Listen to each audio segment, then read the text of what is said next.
La première chose qu'il faut faire, c'est que la lutte contre les discriminations doit devenir une cause nationale. Voilà.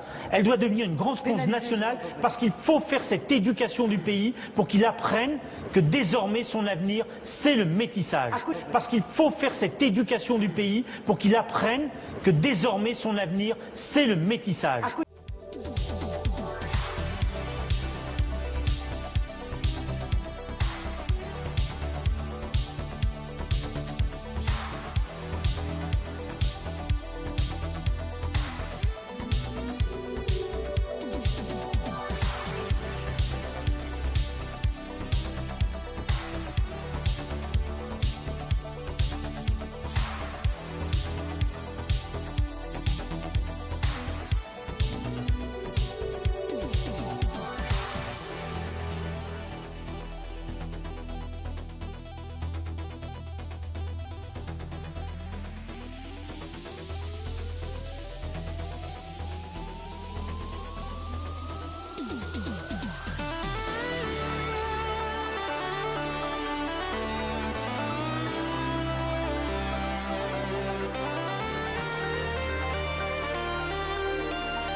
the format of the debate is that we're discussing the topic of whether diversity is good.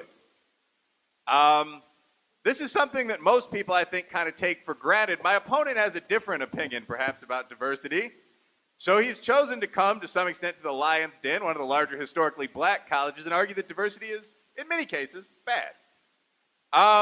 So essentially, we're going to do 35 minutes for the first round. Mr. Taylor is going to speak. I am going to not necessarily respond, but present my case. 10-minute rebuttal, 10-minute rebuttal, then we're opening the floor for questions. Well, Professor Reily has asked that I go first. Yeah. I unfairly scheduled him first. I'm comfortable with that. Ordinarily, if there is a debate, the positive side goes first. And the question before the floor today is whether racial diversity is good for America. So under ordinary debate rules, the affirmative would go first, but I have bowed to Professor Reily's wishes, and I'm happy to go first. But first of all, I would like to thank Professor Reily for inviting me here. I used to get a lot of college and university invitations, but they've really slowed down because on most, at least majority white campuses, they seem to have this idea that everyone has a right not to be offended. Well, you can't really speak the truth about race without offending somebody. And so as a result, on most campuses, very little truth is spoken on the subject of race. So thanks again to Will Reily. Now, the subject of the debate, again, is whether racial diversity is a strength for America. And as you all know, from the president on down, America is full of people who will tell you that it is a wonderful strength. Not only is racial diversity as a strength, they will tell you it may well be our greatest strength. Well, they're wrong. Racial diversity is a constant source of tension and conflict, not just in the United States, but in any nation that has tried it. Racial diversity is the presence of more than one race in the same territory. So let's imagine for a moment what the history of the United States would have been like without the racial diversity that arrived on this territory when blacks were brought here. Imagine American history with no blacks at all. There would have been no slavery, no Civil War, no civil rights movement, no Jim Crow, no busing, no race riots.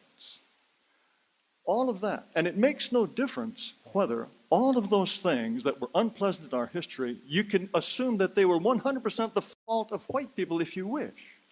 But the fact remains that the historical balance sheet for black-white racial diversity in the United States is crushingly, crushingly negative. If you remove black-white racial diversity, you remove our worst war, the war in which more Americans died than all our other wars combined. You remove slavery. You remove all of the worst parts of our history. Vanished, disappeared. I mean, how can diversity that brought those horrors be a strength? I could sit down right now and I would have won this debate. But let's move to the present. I'm sure you have followed the racial demonstrations on college campuses such as Yale and Princeton and University of Missouri. Now, none of that commotion would have been taking place without diversity. And do you think all of the screaming and demonstrating and all of the conflict is a good thing? A strength? Does it help people study? No, it creates tension and conflict. Also, what these campus disturbances tell you is just how differently blacks and whites can view the world. Black students at Yale, for example, claim that they are fighting entrenched white supremacy. Well, if Yale were a bastion of white supremacy, would there be any blacks on campus at all? Were white students burning crosses, lynching black students? Were they calling them rude names? No, none of this. All the furor erupted when a professor sent an email message saying that it was not Yale's job to tell Yale students what kind of Halloween costumes to wear. This woman suggested, if you're offended by somebody's costume, maybe you should just tell him. That's white supremacy. Black students at Ivy League universities must be among the most coddled and pampered black people in the history of the world. And they, if they really believe that they are fighting entrenched white supremacy, they are living in dreamland as far as most white people are concerned. And what about the Black Lives Matter movement? Is that a strength for this country? Is it a strength when people march around screaming, stopping traffic, preventing politicians from delivering their speeches? Is that really a strength? Even if all of those grievances are completely justified, the Black Lives Matter movement is a sign of fury, of tension, of conflict. And without racial diversity, we wouldn't have any of that.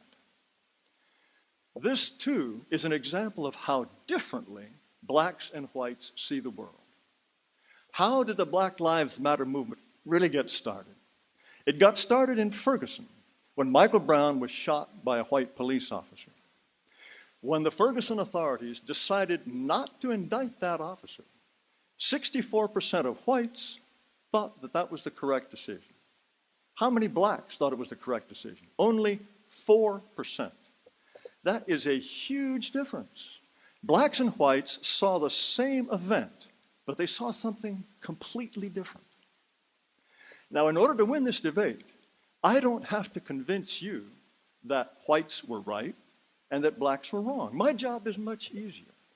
My job is simply to point out to you that if blacks and whites can look at the same event and come to completely different conclusions, that's not a strength. That's a weakness. To have people so divided by race they can't even see the same things is a sure sign of perpetual, agonizing conflict. Racial diversity, furthermore, turns everything into a racial turf war. Are the Oscar nominees too white? Should the next Supreme Court justice be an Asian?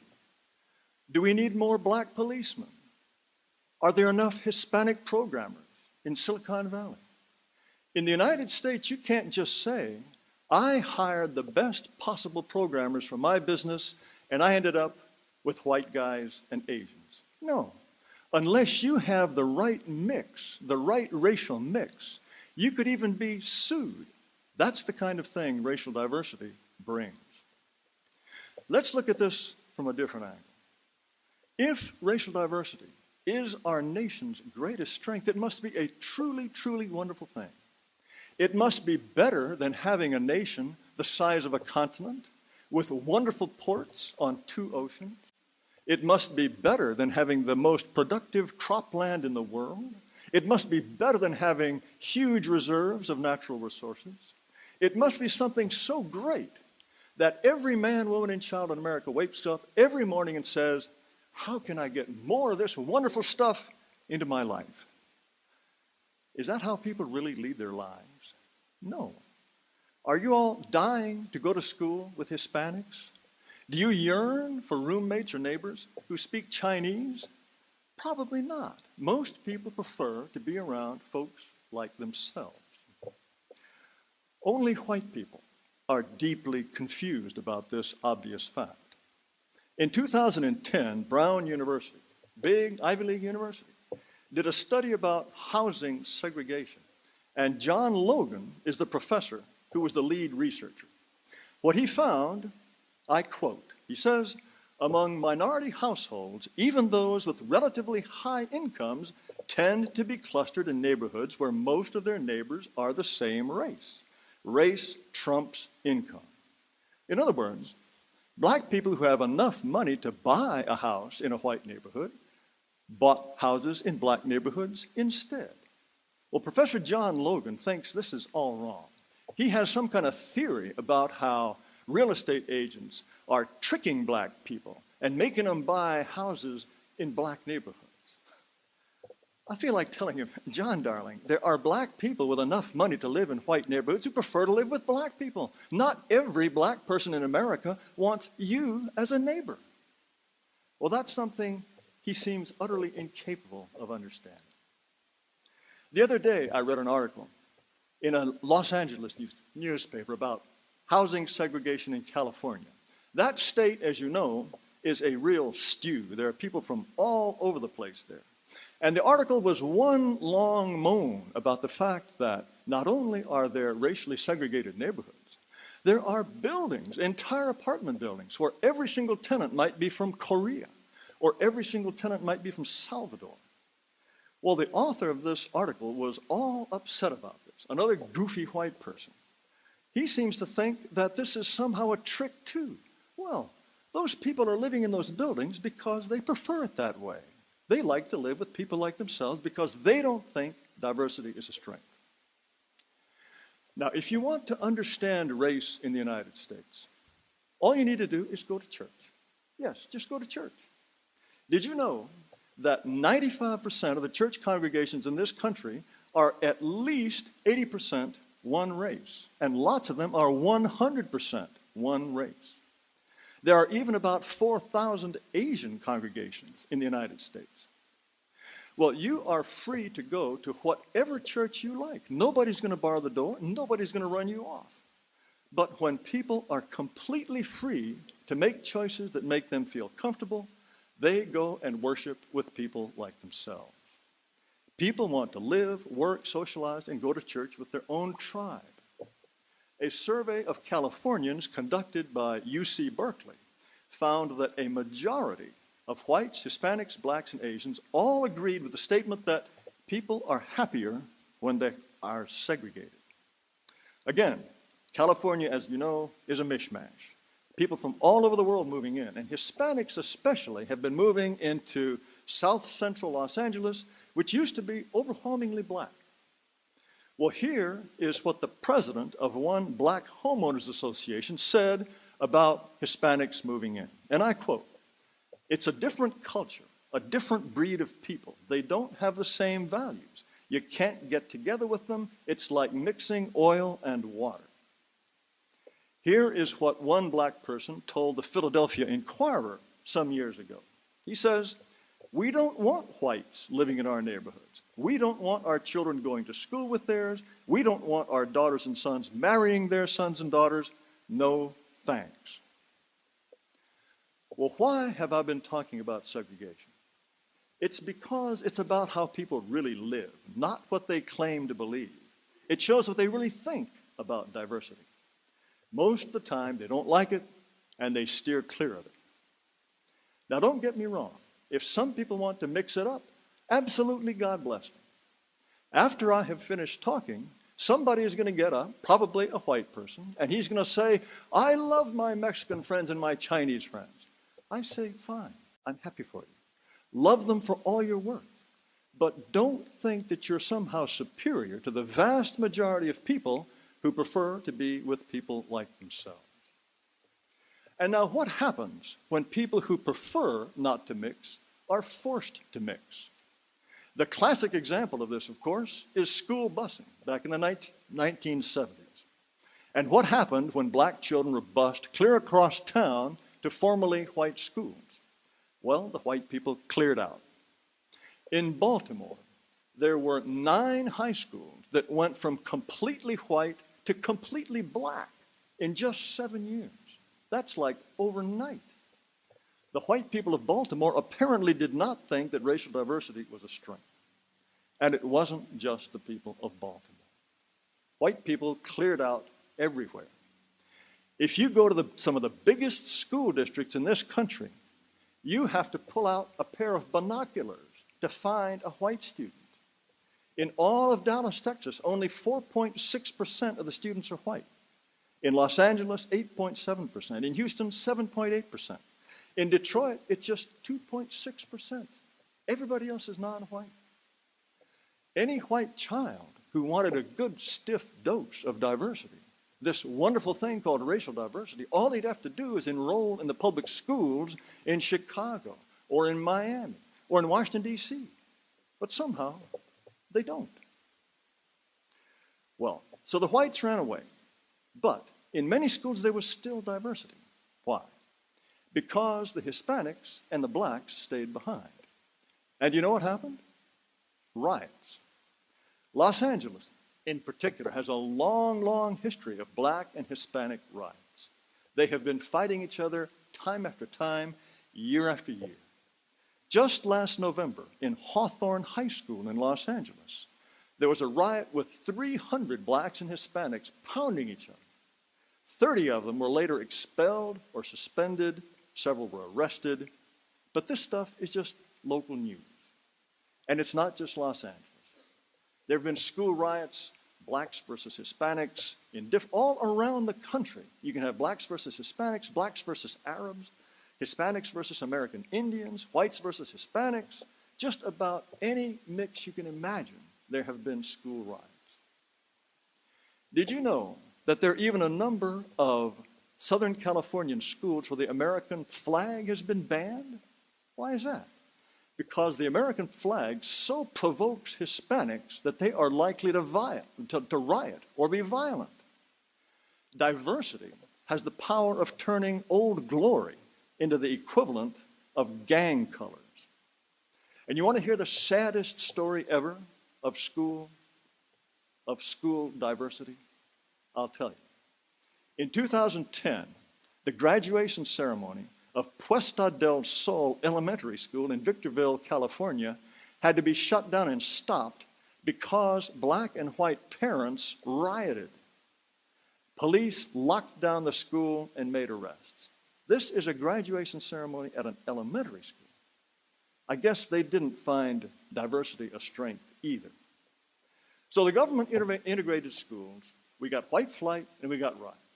When there aren't riots, students generally keep to themselves. They self-segregate.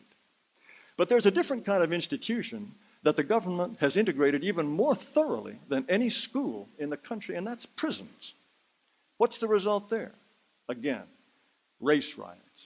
I could give you a long, long list of prison race riots in which people have been killed, maimed, slashed, sent to the hospital. And that's why in prisons all around the country, people stick together by race for their own security. A man who spent 4 years in a California prison wrote an article for the Los Angeles Times about life in prison. He wrote about what he called the #1 rule for survival. And I quote, "The races and ethnic groups stick together. There is no other rule." Here's another white guy writing about what it's like to do time in Texas. This is what he writes. "Because of my prison experience, I can't stand being in the presence of blacks. I can't even listen to my old favorite Motown music anymore." Then he goes on to say, in the aftermath of the Bird murder, this was the black guy who was dragged to death in Jasper, Texas. In the aftermath, I read one commentator's opinion in which he expressed disappointment that ex-cons could come out of prison with unresolved racial problems despite the racial integration of the prisons. Despite, buddy, I have news for you. How about because of racial integration? Do you know what the #1 demand of prisoners in American prisons is? Segregation. Forced integration means that people are going to die. But no, we can't do the humane thing and separate them because we have this baloney theory about diversity being a strength. Well, tell that to the guys who are dead, who have 40 stitches because of diversity. And by the way, if you read about a riot in a school or a riot in a prison, it's going to be about race. You never hear about the liberals and the conservatives or the Presbyterians and the Episcopalians trying to kill each other. No. If there's a riot, it's about race. Well, what about the workplace? Aren't there lots and lots of companies that brag about their diverse workforces? This is job #1. This is great for the company, makes for great profits. All baloney. Thomas Cochin, a professor at MIT, he has probably done more research on corporate diversity than anybody. And the first thing he did when he started his research was contact 20 big companies that bragged about how great diversity was. And to his astonishment, not a single one of them had done a study as to how diversity really helped with operations or the bottom line. In fact, as Professor Cochin continued to do his work, after 5 years, he discovered that the more diversity there is, the more conflict in the workplace, the more likely people are to resign. His conclusion is, and I quote, "The diversity industry is built on sand." People who praise diversity like to point to a 2007 book by Scott Page of the University of Michigan. This book is called The Difference: How the Power of Diversity Creates Better Groups, Firms, Schools, and Societies. Sounds very promising, doesn't it? Finally, here's proof that diversity works. But no. Scott Page is writing about the importance of different points of view and problem-solving techniques. When it comes to racial diversity, this is what he says.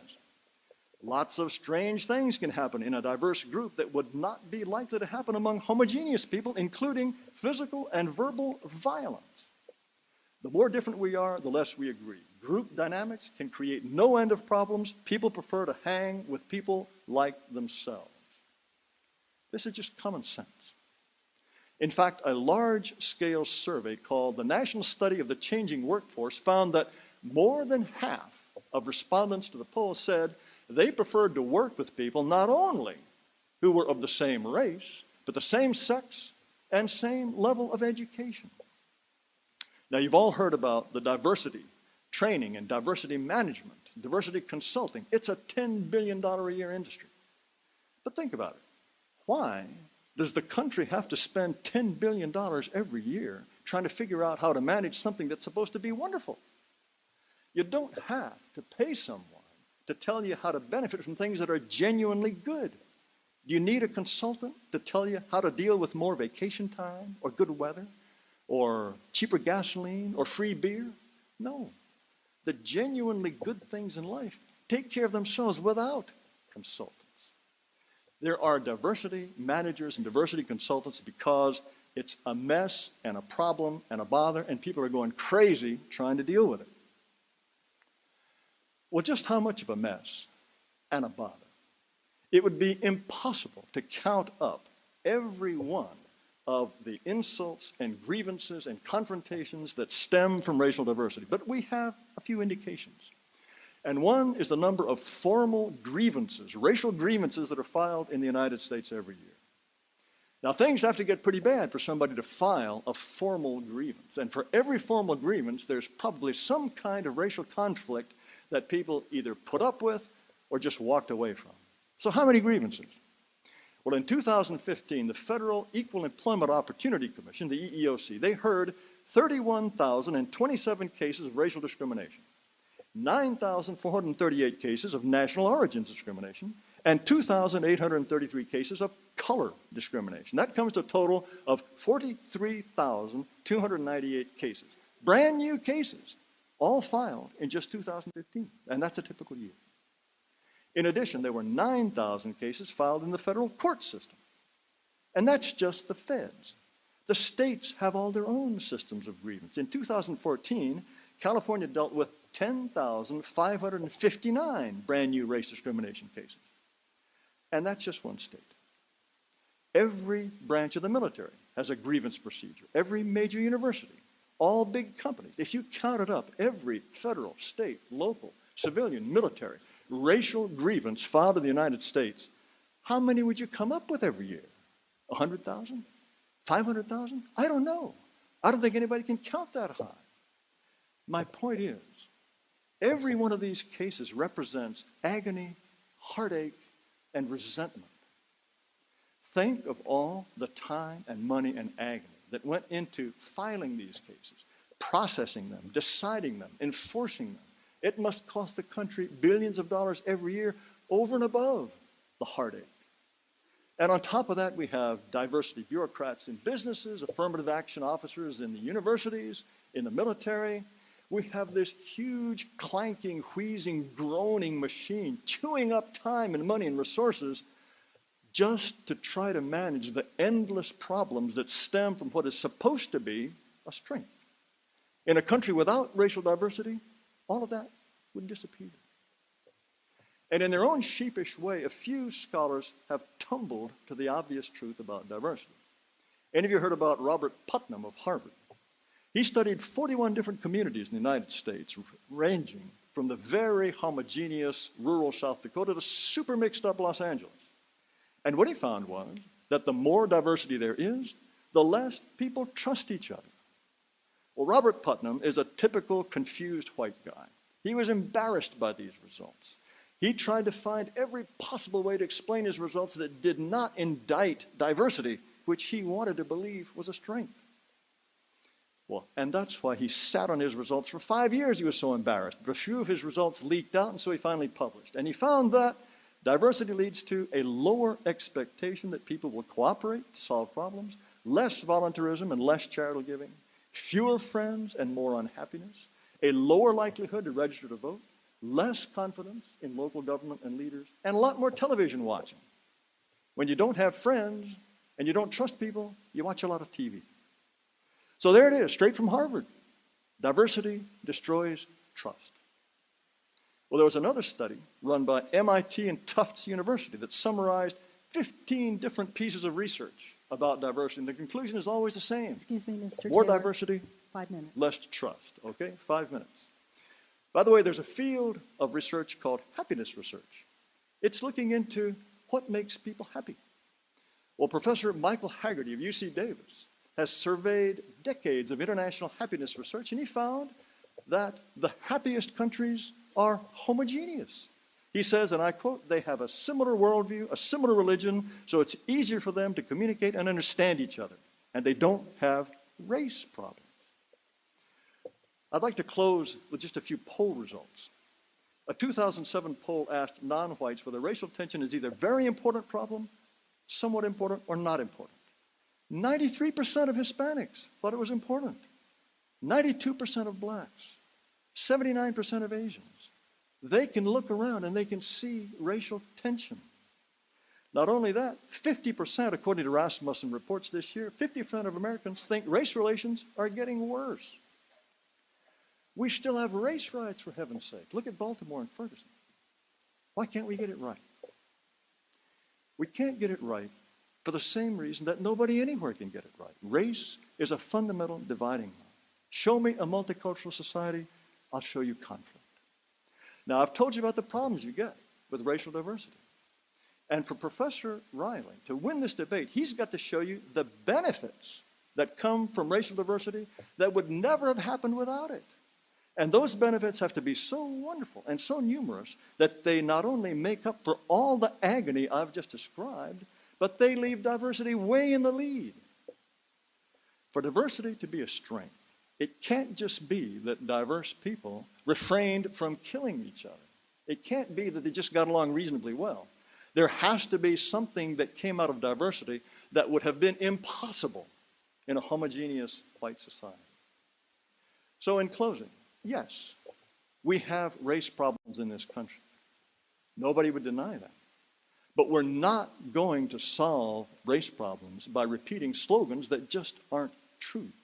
We've got to dump this cuckoo fantasy about racial diversity being strength. We have to tell the truth in order to solve our problems, and the truth is racial diversity is a terrible weakness. Thank you.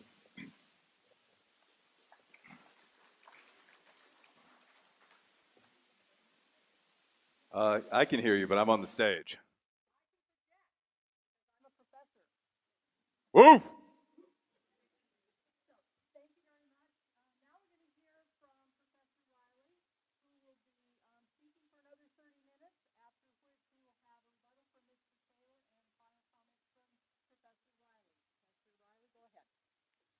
All right. Thanks, guys. So, first of all, I'd like to congratulate you guys on being a pretty large and diverse audience at a top 200 college. We just heard a lot about how that's not really possible. So I see some black guys, I see some white guys. Don't fight each other, I guess. In practice, I find as a Chicagoan, this sort of thing happens all the time. Now, for my next lead-in, to irritate exactly 50% of the people that are going to be watching this on YouTube soon, looking for Mr. Taylor, we're going to take half a minute of silence for Prince. I'm not kidding. I'm going to start talking in 30 seconds, then I think I'm going to win the debate.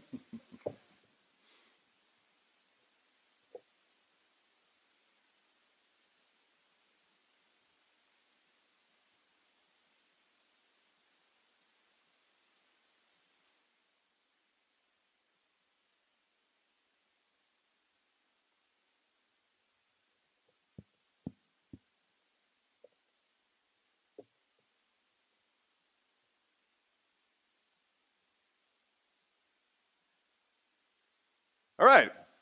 Now I'm going to present my side. For those of you who don't know me, I am Will Reily. I'm a tenure-track professor of political science here. I have a law degree from the University of Illinois, a PhD from Southern Illinois University. I'm writing a book called Are the Browns Down? A Quantitative Analysis of Why People Value Race. The answer, by the way, is no, we're not. Americans of all stripes are apparently becoming less racist and more willing to engage with each other, which is one reason I think that disagreement, that we were both willing to stage the debate here. I'd like to thank you all for being here. And as he did with me, I thought that was a courteous gesture. I'd like to thank Mr. Taylor for being here as well. Yes, thank you, Dr. Merlino. We do have a tendency in the United States. I think Jared Taylor is wrong about virtually everything, and I'm sure he feels the same way about me. But we have a tendency in the USA right now, it seems, to try to silence speech. Safe spaces and trigger warnings, Black Lives Matter and Donald Trump now at the point of literally trying to shut down one another's free public events. I dislike that. I think if you believe something that's totally nonsensical, you should come argue with someone else about it. They should have to prove their case against you. I'll see if I can do that today. I think I can. So to skip the rest of my biography here, I am arguing that diversity, and by the way, I mean racial diversity, and by racial diversity, I mean the presence of multiple genetic races in a country without any legal restrictions on them. I don't mean that being the first person to integrate a school in a trailer park is going to be a fun experience. I mean that the sort of diversity we have and experience in the USA is a good thing. I would rather live, the question was name a functioning multiracial society just now. The first multiracial, multicultural society that comes to my mind is something I studied in undergraduate school. That's the Roman Empire. Another one would be the United States of America. When I think of a monoracial society, the first one that comes to mind is Somalia, and the second one is Bosnia. So these assumptions can be dangerous. To me, there are three primary arguments for diversity, which again, I mean functional racial diversity. First, and to me least importantly, diversity makes life more interesting and civilized and fun. In terms of Spanish clubs and Indian food and white quarterbacks and African-American tennis players and so on, there's no comparison between Chicago on the one hand and Lawrenceburg, Kentucky on the other. I mean, no offense to that great city, from whence some of you hail. But there's a reason many of us travel to Louisville or Cincinnati every second weekend. On a broader scale, I think people would prefer to live in the United States of America or to live in France than to live in Haiti or Bosnia. I'm just going to keep naming uniracial societies. Haiti is 99.7% black. Iceland. Second, I mentioned Haiti and Bosnia for a reason. And I think directly counter to Mr. Taylor that the next big positive of real American-style diversity is that it greatly reduces group conflict by causing what in political science we call pragmatic group consolidation, as dozens of tiny little tribes come together into real races and nations. There's a whole literature out there about the creation of whiteness. My Irish ancestors weren't considered to be white until about 1950. And this, unlike some of what we just heard, is, in my opinion, real social science. There's a whole literature on it, linked fate, in-group peace. You can just pull it up on your phone. So it may be true that whites and blacks fight a lot in America today. But we have to recall that these are both constructed, made-up categories. They're put together from Irishmen and Italians and Orthodox Jews and Zulus and Mandinka. They used to fight a lot more. I'll tell you, I looked just prepped for this debate, and the murder rate for every ethnic group in the United States has dropped consistently every century since the 16th. Murder used to be a lot more common during the Indian Wars. No one's life mattered. So even today, and I'll go into great detail about this at boring length, believe me, the most violent countries in the world are all made up of only one race, and usually one religion, in the sense that we in the civilized world use these terms. So just looking at the directory of wars I study for my next research project, you've got Congo, Nazi Germany, Rwanda, Bosnia, Serbia, Ethiopia, Syria, and Iraq. In our terms, all those countries contain only one race. People in those places are fighting on the basis of tribe, which is much older and much worse. Raise your hand if you've read the Bible. Good. Some of us might go on after this debate and indeed this life. I don't know whether that's true or not. But nonetheless, those conflicts were tribal conflicts. Even the battle between the Jews and the Arabs is a fight between brothers. And I would say that in some sense, the defining characteristic of civilization, in fact, is pulling together tiny, savage tribes into races and nations. And then I'll be poetic for a second and say, hopefully, races and nations into one world. And that brings me to my third point. The most important advantage of civilized diversity to me is that it makes what I call the swirl possible, the real genetic mixing and improvement of the human race. A big problem with races, to me as a scientist, is that they don't seem to understand genetics at all. So even if it were true that black people were all 6'6", super fast athletes who were brilliant lovers, and white people were all incredible geniuses who can swim 10 pool lengths, and I was an athlete for years, and neither of those things is at all true. Neither of them. But even if those things were accurate, I don't mean to be crude here, but the logical solution to that wouldn't be racism. It would be to have as much interracial sex as possible. As everyone who's ever bred dogs knows, humans and other mammal predators breed up. This gets into a whole literature about dominant and recessive traits that I won't bore you with. But if all black guys were stronger and all white women were smarter, their kids would have between a 75 and an 87.5% chance of being both strong and smart. That's a fact. I'm not going to explain why, but it is. So, 3 points for me. Diversity is fun. Diversity means less war in the end. And diversity means genetic improvement. That's my argument.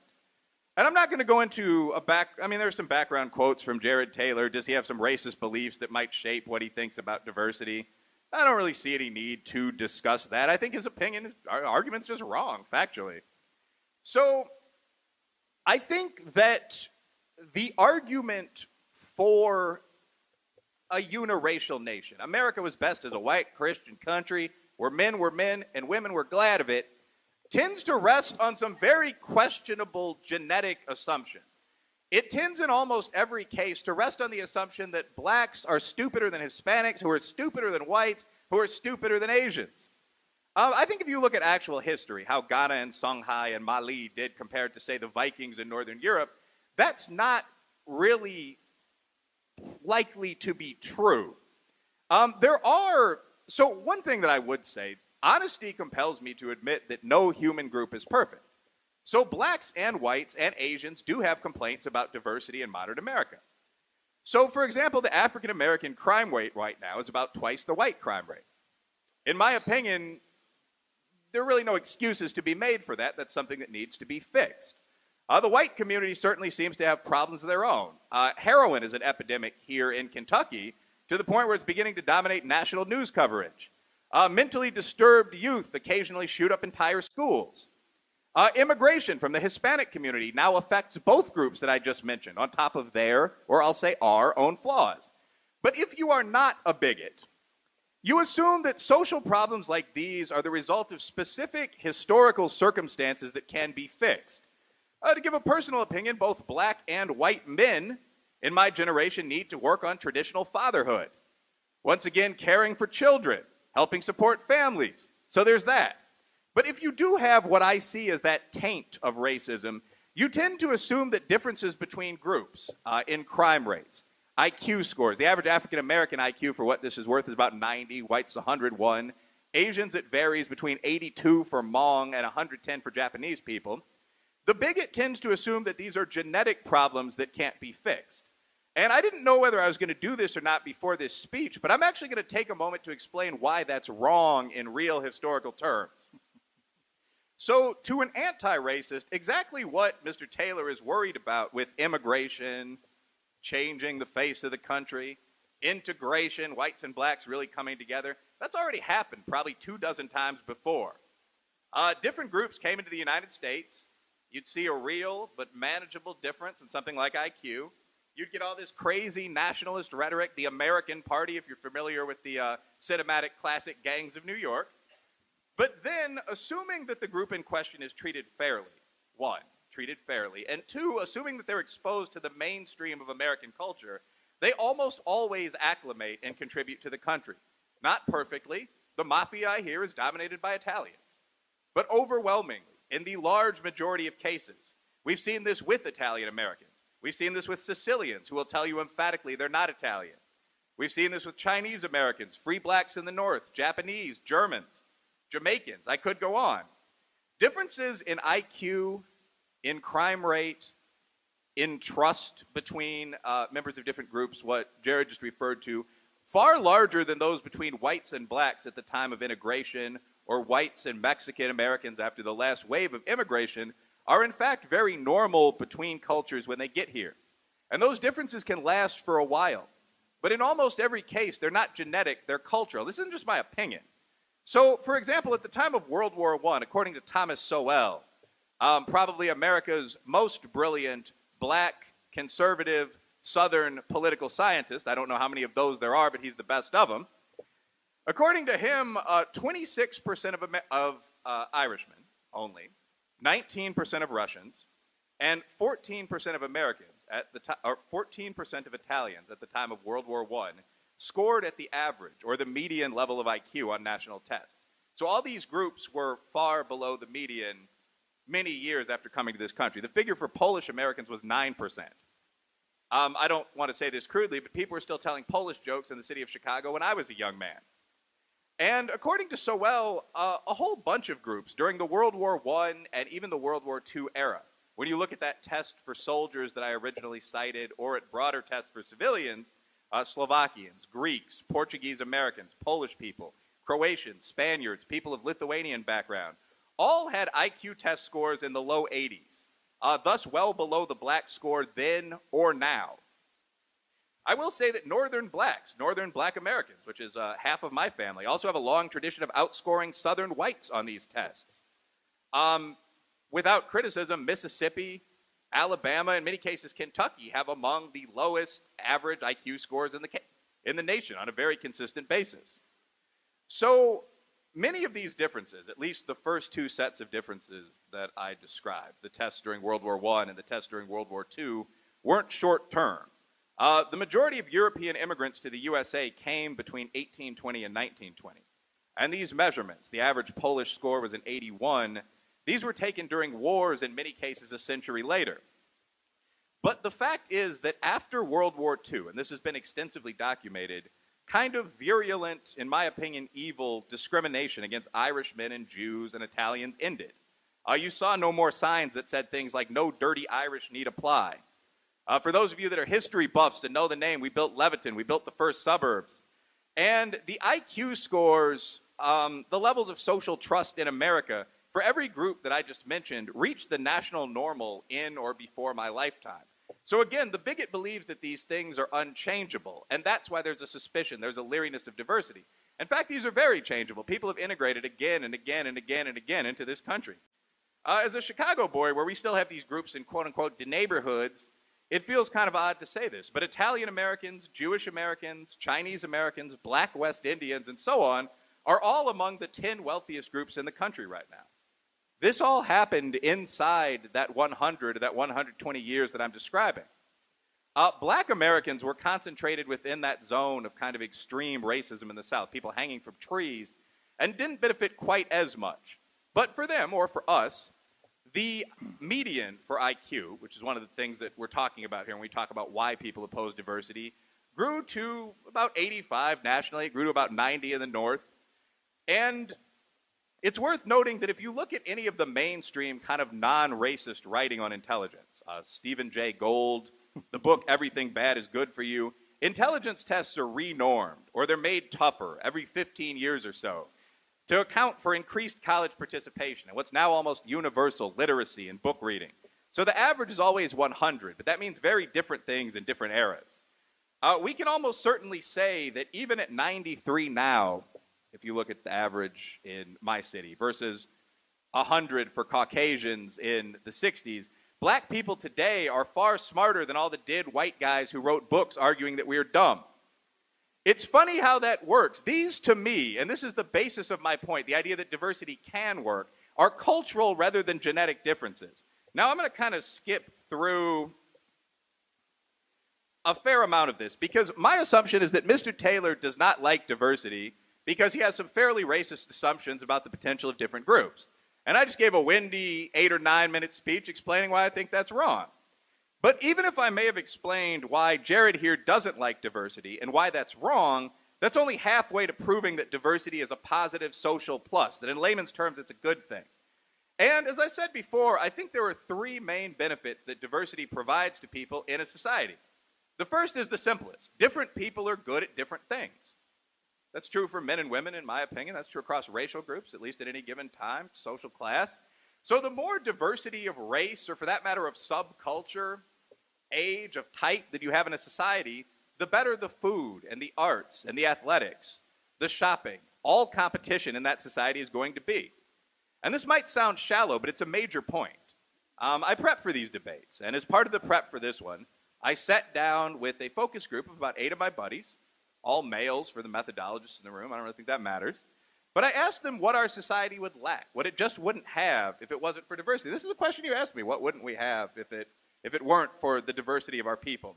And this was a specific scientific question. So if it weren't for our pattern of population, that kind of organized white majority combined with black culture, combined with the best immigrants from around the world, what do we have now that we would not have had, or that would have been much worse?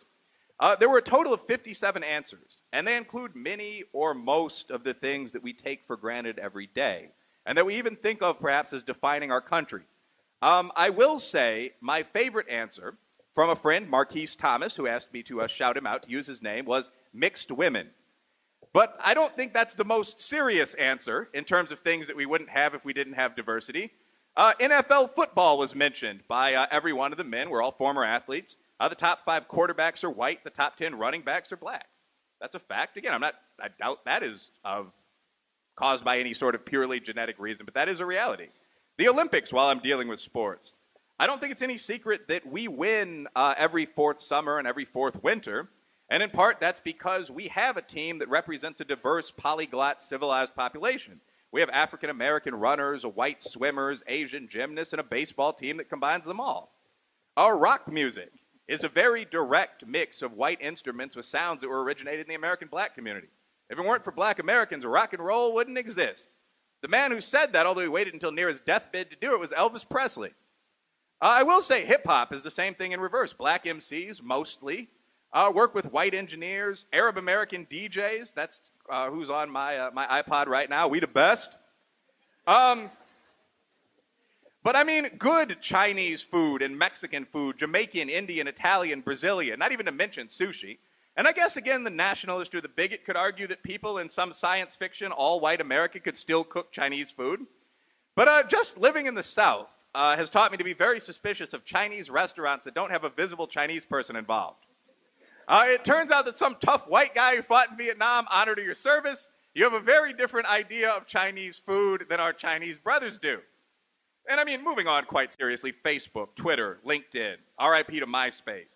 All of these began in the USA. All of them are a direct product of our diverse workforce. Silicon Valley, where Facebook really took off, is 37% foreign-born. And our diverse tech teams, white guys, Asian Americans, Jewish Americans, African immigrants, lead the world in that sector. And as that last figure indicates, this isn't just anecdotal evidence. See, if you look over the last 10 years at the top 10 films globally, the top 10 musical albums, medal count in the Summer and Winter Olympics, top 10 websites, top 10 social media platforms, 84% of them, when I checked, this number could be variable, it could be 79% when you check, but 80% of them are American. And that directly reflects our sort of diverse, cross-pollinating population. And I will say this, with the sole exception really of China, our competitors up there on the gold medal podium are other large and diverse superpowers. Brazil, which is probably the most racially mixed nation on earth. France, South Africa, Canada, Britain. Britain's not only 10% black now, but is itself made up of England and Ireland and Scotland and Wales. An Irishman doesn't think of himself as an Englishman, but they managed to work together pretty well over there. As much as people may praise their own little tiny group, their neighborhood, their very core ancestral race, it turns out that very few people want to wear Bosnian jeans or listen to Afghani rap. It's us and the Brazilians and the Brightons. So my first argument for diversity is the same as my argument to my buddies every second weekend about why we should head into Louisville. It's better in some ways. Larger and more integrated means better food and dating and art and museums and pick-up ball. It means cities. It means places people want to travel to. But my mention of those, and I would kind of reverse what Jared Taylor says here. He says, I'm a city guy. He says, well, the people that want to be together with blacks and Hispanics and Asians, they can go live in one of those Babylon-style cities. I agree. It's my personal choice. I would flip that in reverse. If you want to live in a small town of 10,000 people who are all either white guys or middle-class black guys where cheese comes in individually wrapped slices and no other way, that should be your choice. I'm not going to stop you, but I think many people would choose New York over Pikesville, Kentucky. I actually like most of the Kentucky towns I've been to. I'm just citing the map here. But a deeper, more serious point. My mention of those specific countries, Bosnia and Afghanistan, the tragic two, leads into what I think is my second, deeper, and better argument for diversity. So broad racial diversity, the kind Afghanistan does not have, represents a generally positive step toward the ending of tribalism and usually correlates with reduced conflict. So it's obvious when you see it, to quote George Bush, but the biggest real-world problem with Mr. Taylor's argument is that all of the most violent and miserable countries in the world are made up of people of only one race. This isn't just me exaggerating to win a campus debate. Just read the newspaper. Look at the nations that are involved in a war, have been recently, except for us. I mean, we're diverse. We've been involved in wars for 300 years. That's for money. That's different. But just those countries that are fighting, Iraq, Syria, Afghanistan, Bosnia, Kosovo, Albania, Chechnya, Rwanda, the Congo, Ethiopia, Eritrea, Sudan, South Sudan, these are not diverse places in terms of race or social class or religion. They don't have art museums there with African Americans and Irishmen and Arabs tending bar together. They don't have bars in most of those places. So where there is no racial diversity, we find in quantitative political science that people fight as much or even more, but they fight on the basis of tribe. And Mr. Taylor in his books is, I have to say, pretty oblique, a bit dishonest when it comes to dealing with this fact.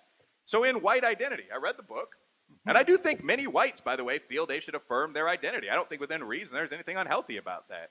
But in White Identity, he says at least 6 times that ethnic and cultural diversity, that's the way it's phrased, leads to conflict. That's true.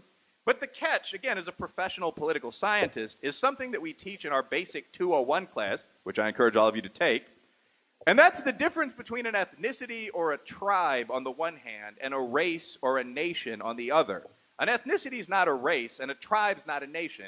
One is the primitive genesis of the other. So the most ethnically and tribally diverse country in the world, and a country that has a ton of conflict, and a country Taylor specifically mentioned in his books, is Uganda. But the only problem with this argument, diversity causes conflict, is that Uganda is all black. They have a bunch of different black tribes, but everyone fighting is black. The country's 0.001% white. Not to make fun of this, but every war in Africa, well, Rwanda, Liberia, Stop Coney, Congo, Ethiopia versus Eritrea, the Nigerian struggle, everyone on both sides is black. In the wars in Chechnya, Russia, Yugoslavia, Bosnia, Serbia, and Albania, I wanted to include just as many white countries because I'm an anti-racist, everyone on both sides has been Caucasian. So what we find, again, in serious science is that people in diverse, mature societies may fight on the basis of race or class, but that people in little tribal kingdoms with basically no diversity fight just as often for purely ethnic or local reasons. So no honest person would disagree that blacks and whites fight a lot in America. That's not my point here today. In large modern societies, people absolutely may identify as part of very large civilized groups. I would identify as an upper middle class, interracial, urban person, categories like this, that compete with one another, that can come into conflict. But that means that people generally don't identify as members of tiny little tribes, Italian or German or Dutch or Hungarian or Polish, or the things our grandfathers used to, Cajun French peasants. Coming into constant contact with hundreds of other sorts of people is the only thing that creates broad identities like whiteness. And in general, this group consolidation is a very positive thing. I've got 5. So large groups may clash in the States or Britain or Brazil, but much more constant and brutal, small-scale tribal conflict, he stole my horse, ends as those large groups come together. So the whole history of the immigrants becoming white is a classic example of this. So today, the only difference between an Italian and an Irishman is that one has better food and the other has better beer. They're both big city Caucasian guys. But 100 years ago, they were at one another's throats, absolutely for tribal reasons, and the crime rate was 5 times what it is now. I mentioned Gangs of New York once. That's a movie that's actually worth watching. Fast forward to the scene where the 2 fire departments fight each other. One's from an Italian and Dutch neighborhood, one's from an Irish neighborhood. This used to be constant. As a scholar, I can say that the USA absolutely would not be a safer place if some white nationalist movement somehow got rid of all the Asians and all the middle-class black guys and then encouraged white people to learn about their tribal heritages like German and Viking identity. Think about that sentence. That's actually one of the craziest ideas that I've ever heard. So that's my second point about diversity. My third point builds on my second. And on this idea, I've been expressing about how little tribes have come together over the last century or two to form races and nations. So to Mr. Taylor, the trend of the recent past seems to be nationalism. It seems to be splitting apart, white identity, white nationalism. To me, from a different angle, it's just as easy to see it as consolidation. It's improvement. So he's talking about things like a high school fight and comes to gloomy conclusions. But I see the European Union, the African Union, the joint flights to space. So to me, the third big positive of diversity is that it makes the unification, and if I want to talk like my rival for a minute, the genetic improvement of the human race possible. So in a sentence, Mr. Taylor likes white people. I don't think there will be white people in 200 years, and that's a good thing. There won't be many black people either. I mean, I qualify as black in America. There may be a few Asians. They've got numbers on us. But this is a real point. Just as we've seen tribes form into races and city-states form into countries, I think the next stage of human development will be moving upward toward one race and one planet. I'm not a utopian. I'm not even a liberal. But I can't help thinking that's a good thing. To me, the big problem with racists isn't that they say bad, naughty things you can't say on a college campus. It's that they're wrong. They really don't understand genetics very well. Genetically, it's actually not good to have kids with people from the same small country who look exactly like you. If that were true, that family and kin and bloodline, homeland, these terms you hear are good, the most logical person to marry and reproduce with would be your sister. In fact, of course, I heard the reaction to that. Good. Kind of first stage incest like that, and now even things like cousin marriage and so on, are illegal everywhere in the civilized world. There's a reason for that. Logically, the more people and the more different types of people there are in a society for you to date and love and have children with, the better overall human beings will be in terms of intelligence and athleticism and disease resistance. Inbreeding is bad. This is, again, maybe a 200-level class in one of the real sciences. I'm thinking biology or epidemiology. And I think that racists try to get around this kind of obvious fact by basically saying that some people aren't quite human. I don't think my opponent says this. But I looked through Mr. Taylor's website the other day looking at some of the comments about our debate. And he and his team actually wrote a pretty balanced piece. But one of the guys commenting, who seemed to be a pretty professional guy, said that he didn't think Taylor here would have much trouble winning a debate with a Homo erectus. That's what he's referring to me as, I guess, Homo erectus. Now, Homo erectus is a caveman. It existed about 200,000 years before the Neanderthals. And that, if you strip away the sort of genteel polish, is the rotten core of the racist argument. Blacks and natives are apes and monkeys, a weaker breed of man. Asians are the ancient other. They're the enemy that came from the east and killed the Spartans. There are different human species, and they shouldn't breed. That's their argument, just to clarify.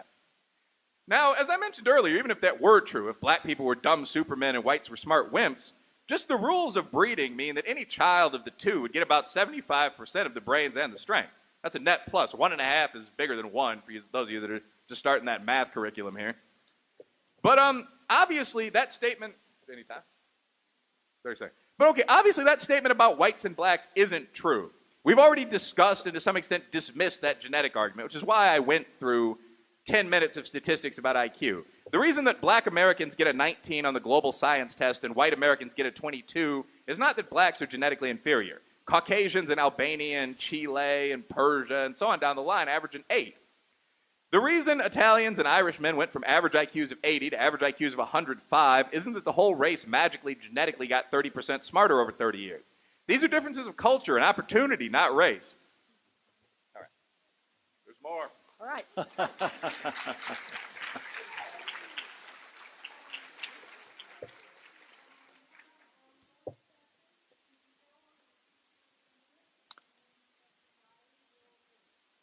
Thank you. Thank you very much. Well, I was delighted to hear that, according to Professor Reily, I'm wrong about everything. Does that mean he doubts every single fact I cited about grievances, racial grievances, riots, prison riots? I'm wrong about everything, am I? The facts are all very carefully documented. Now, as you'll recall, my challenge to him was to find something that would have been impossible in an all-white America that has been made possible by the diversity that we now have. And what did he come up with? NFL football? A winning Olympic team? Good food? For heaven's sake, Does that sort of thing make up for the kind of conflict we've had for hundreds and hundreds of years in this country? That's simply ridiculous.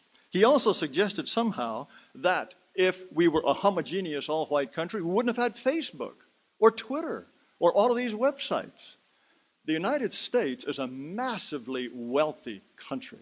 Its wealth alone and its development would make it a dominant cultural and economic power no matter whether there was not one single non-white in this country. The idea that somehow it's because we have 30 million Mexicans here and 10 million Haitians that Facebook was invented in the United States? Cuckoo. Furthermore, he has said that one of the great things about racial diversity is that my people will disappear. He said that himself. 200 years from now, people that look like me, not one of us left, extinct like the dinosaurs. How am I supposed to like that? White people are only about maybe 15% of the world's population, having maybe 7% of the world's children. 200 years from now, there will certainly be Africans, there will be blacks, there will be Asians, there will be Arabs, but no white people. I'm supposed to be happy about that? That's a strength? The fact that my people go extinct is a strength? Sorry, no thanks. That tells you where he's coming from. He wants people like me to disappear. I have never said anything remotely like that about black people. Furthermore, he has gone on to say that with a little tuning and tweaking, everybody assimilates. Well, let's look at the record of assimilation in the United States. When the immigrants to this country were Europeans, after 2 or 3 generations, they became utterly indistinguishable from other European ethnic groups in terms of average income, in terms of likelihood to marry outside of their group, in terms of likelihood to go to college. Utterly indistinguishable. And so the argument is that'll be the same with Mexicans and Haitians and Guatemalans. What that argument overlooks is that from the very get-go of this country, there were 2 racial groups that are here for longer, far longer than the European ethnics, who are still not integrated in the same way, American Indians and blacks. Why did the great melting pot not include them? Because of race. Race is a constant barrier to that kind of integration. All the Europeans melded, the non-Europeans did not. Now, Professor Reily has made a big point about the idea that there are wars going on that are tribal and not racial. I never said that race is the only source of conflict. I'm only saying that race is an inevitable source of conflict. It's one of many. Human beings are fundamentally and profoundly tribal. We work up fierce loyalties to school teams, for heaven's sake, which in the greater scheme of things don't mean much. And the fact that some tribe in Africa is killing another tribe in Africa means that diversity is a strength of the United States? Ha! Give me a break. People are prepared to kill each other for all sorts of reasons. I certainly don't deny that. That's part of our tribal nature. But to then use that as an argument to defend racial diversity, that's some sort of jiggery-pokery sleight of hand that I haven't seen in a long time. Now, he has told me that people are good at different things, and that's why we need people of different races. Well, that is not what that book I quoted you found, was it? The strength of diversity, this allegedly great defense of diversity. What we need is people that have different ideas, different problem solving. And so let's say you're a home builder, and you discover that, okay, we need carpenters, we need bricklayers, we need roofers, we need people to lay cement. Those people have different skills, and they all contribute. If diversity were a strength, you wouldn't think that. You'd say, okay, give me some Mexicans, give me some Guatemalans, give me some black people, white people, and then they'll build houses. No, that's not how it works. That building team would not build good houses. They would probably be arguing about what station to tune on the radio. That kind of conflict is inevitable when you have mixtures of that kind. No, it's the people who have different actual skills that get together and make a difference. When you're talking about mixing by race, you're asking for conflict. Now, he's also said several times that the culture can basically change anything. That you can have an IQ of 80 in one country, move to another country, and you got an IQ of 100. This is baloney. If you look at any serious investigation of race and IQ, race is a very persistent thing. Why is it, for example, that black people in England and in Canada are exactly in the same relationship as black people are in the United States in terms of likelihood to be on welfare, crime rates, poverty rates, all in those same three countries, despite the fact that their histories are extremely different. There was just a report out about crime, street crime in London. Black people commit violent crime on the street in London at about 10 times the non-black rate. Professor Reily said that the black crime rate is about twice the white rate. Wrong. Completely, totally, pathetically wrong. My foundation has just put together a report called The Color of Crime. You will find that it depends on the crime. But when it comes to mugging, for example, blacks commit this crime at about 12 times the white rate. In fact, in a city like Chicago, for example, the murder rate, the mugging rate, those rates for arrest rates for blacks are 30 times. In fact, if you had an all-white Chicago, the murder rate, the mugging rates would drop by 90%. You could fire most of the police force. These are persistent differences between blacks and whites. Furthermore, the idea that there are no genetic components to intelligence differences between the races, that is a pleasant fantasy. You've probably never heard of Bruce Lan. He is a Chinese professor at the University of Chicago.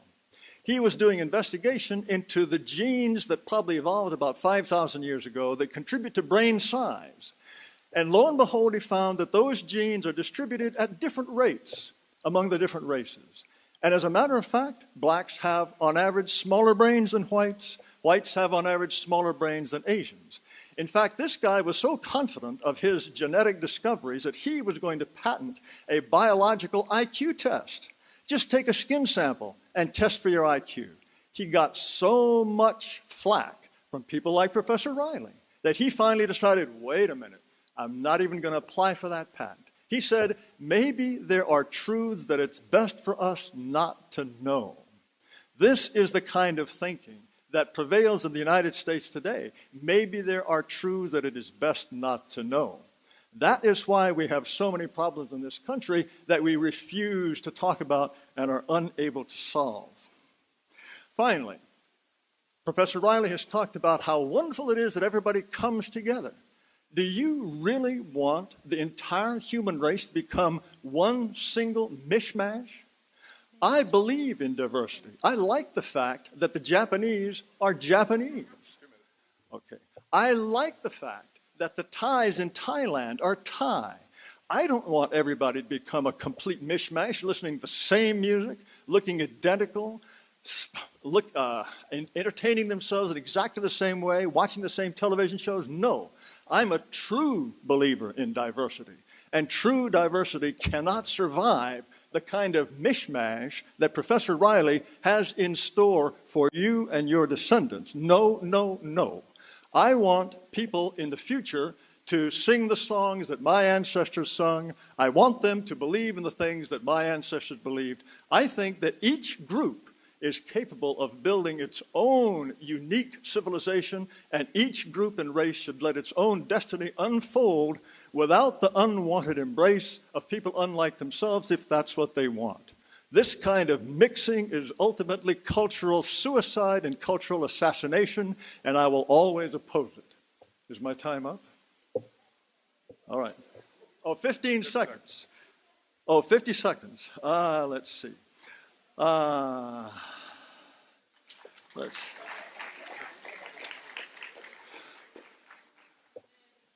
can't help thinking his time was up in 1954. So basically,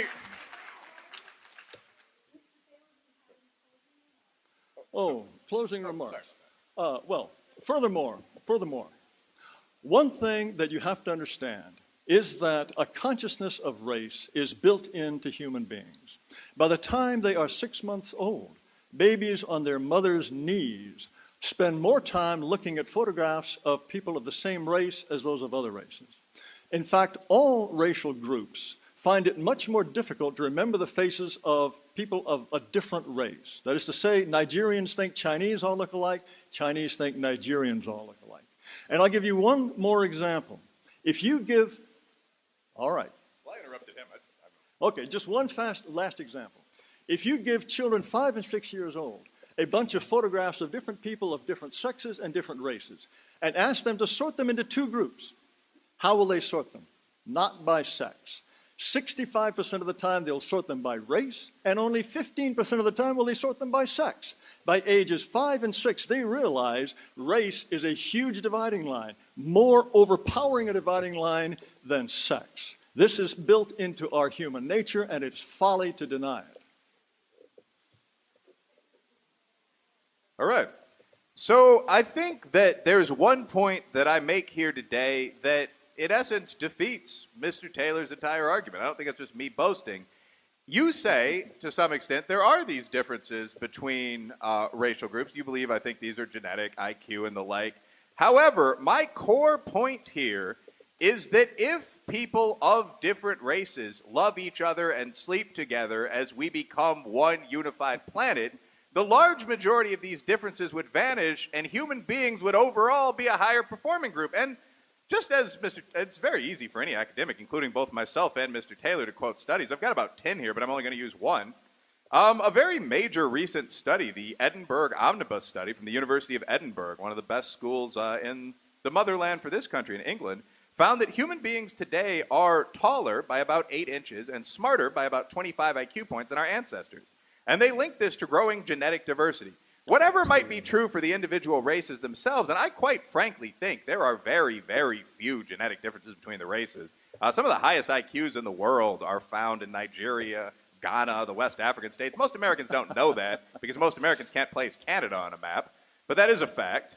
One of the highest earning groups in this country is Black West Indians. They look exactly like Black Americans, make more money than Caucasians. That would seem to defeat both theories of ongoing structural racism and theories of genetic racism, by the way, but I'm not going to go into either one of those right now. But essentially, my overall point is that Mr. Taylor is speaking to some extent in defense of a dying order. He is representing what he considers to be his people. Will whites go extinct? I don't think it's a relevant question. I think white culture, Beethoven, and great art and so on will continue to influence the world for 1,000 years, as will black culture, the pyramids and the like. But will there be people that have blonde hair and blue eyes in great numbers in Chicago, or that are pure Senegalese African in New York by the end of my life? Probably not, and I think that's good. And I'd like to do something other than kind of yell back and forth here. I'd like to actually call some people up to the stage. Dr. Merlino can kind of shut me down here.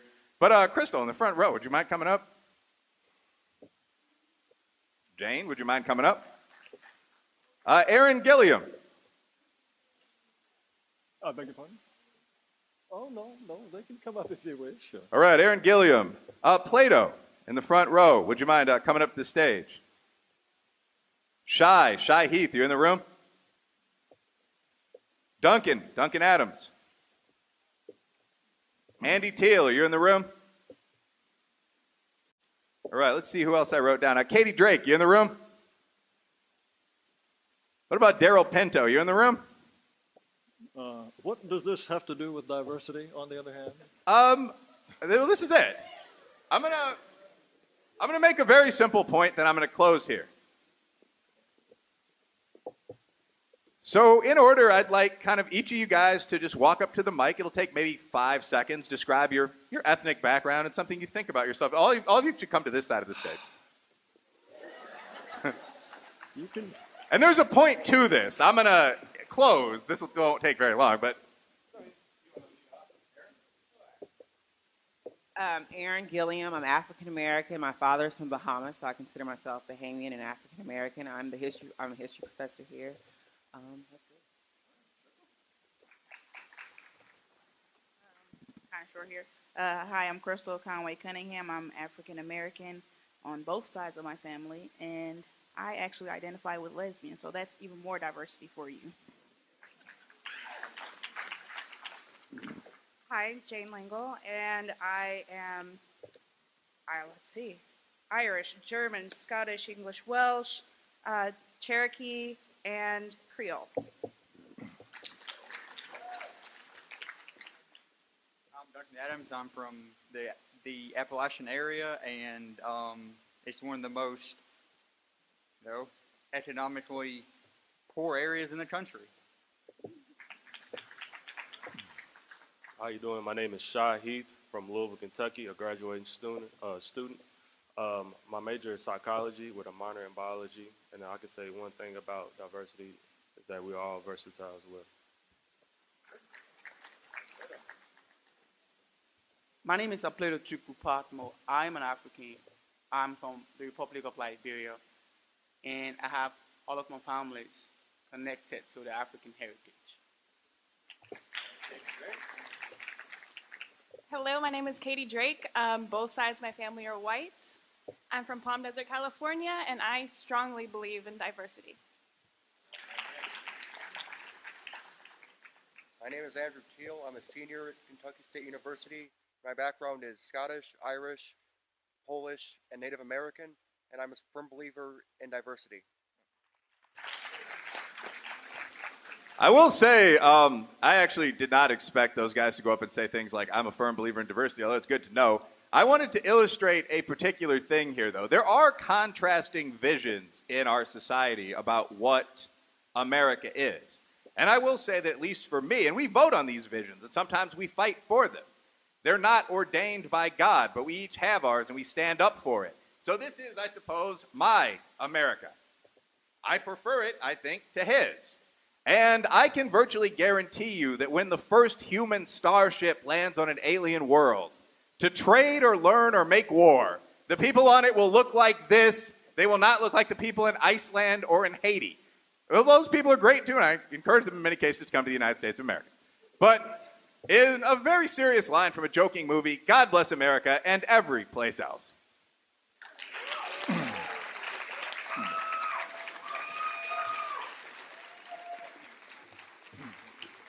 Ladies and gentlemen, thank you for your kind attention today, and let's give our participants a round of applause, a big round of applause. Weren't we going to take some questions here?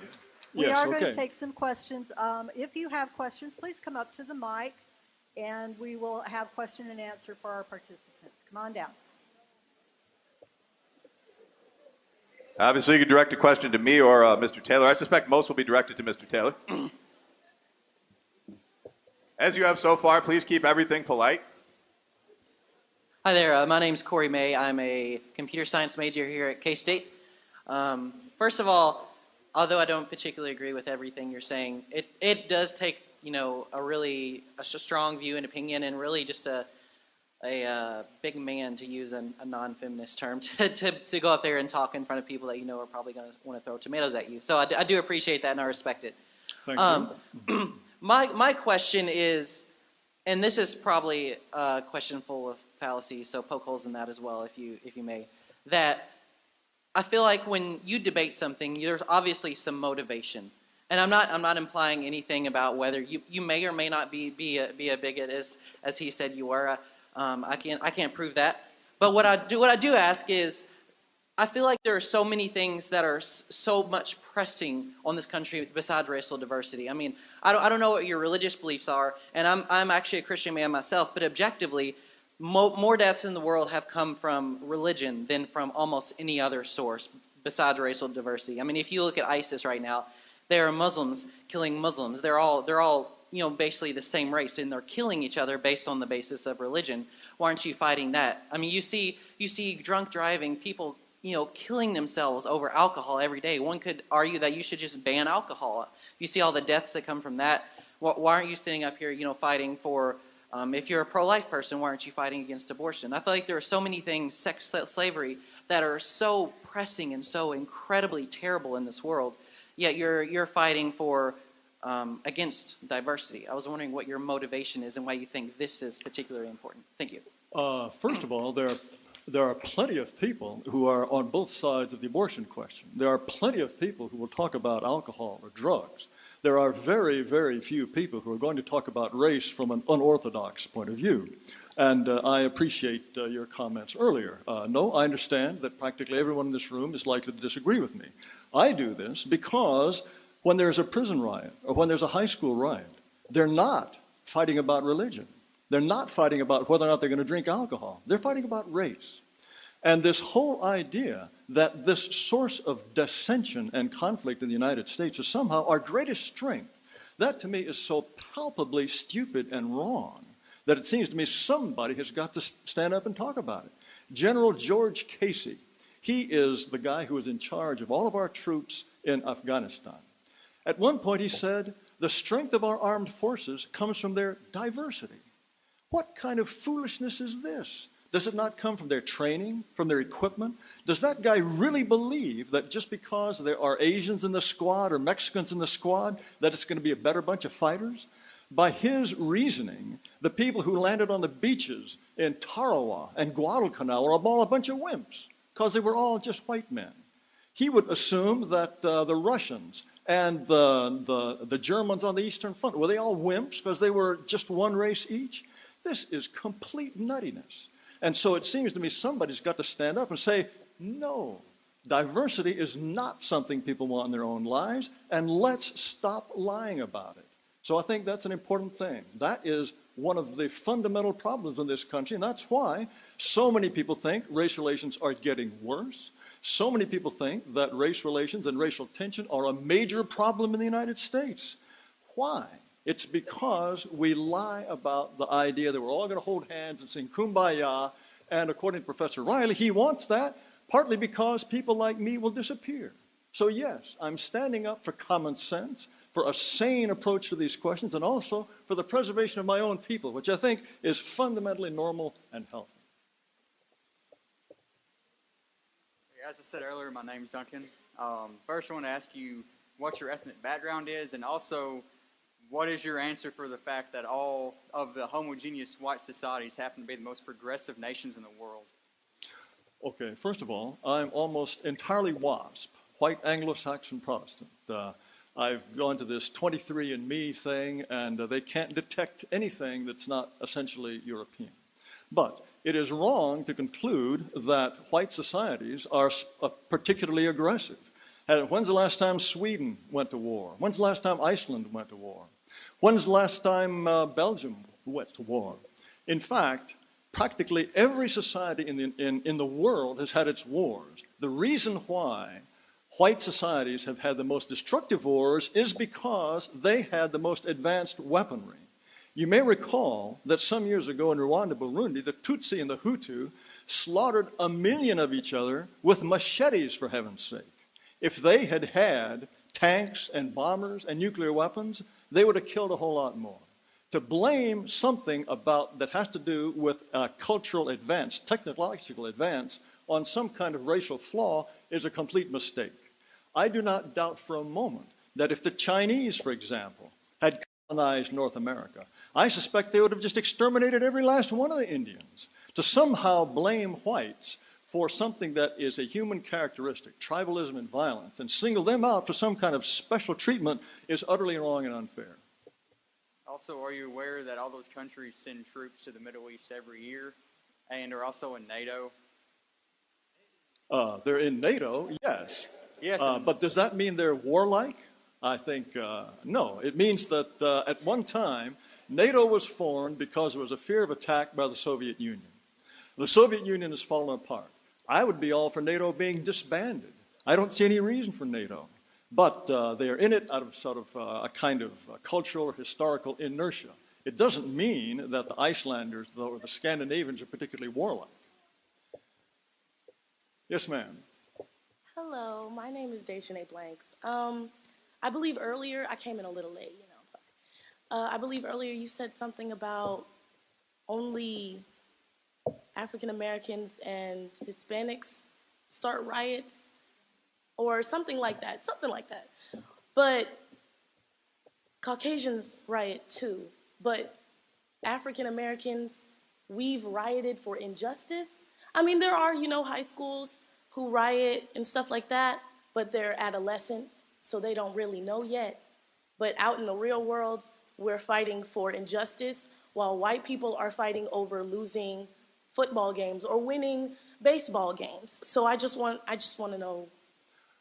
Okay, first of all, I didn't say that it's only blacks and Hispanics. Okay. Practically every combination you can imagine has been the source of some kind of riot. It's true, some white people will go out and celebrate a victory by burning trash cans or turning over cars, these youthful hijinks. Yeah. I disapprove of that, of course. Black people, Hispanic people, all people do that. But if there is a racial element to a riot, a racial riot, These days, it's almost exclusively blacks, or in the time of the 1992 reaction to the Rodney King verdict, Hispanics are rioting too. You almost never see white people rioting for racial reasons. The racial fault line, when it gets expressed itself in violent terms, is almost exclusively the work of blacks and sometimes Hispanics. But like I said, that was for injustice. You can call it injustice. When Freddie Gray died in the back of a police van, whose fault was that? Was that the fault of white people? All right. Hold on, y'all. Hold on. There are 6 police officers who've been indicted for this.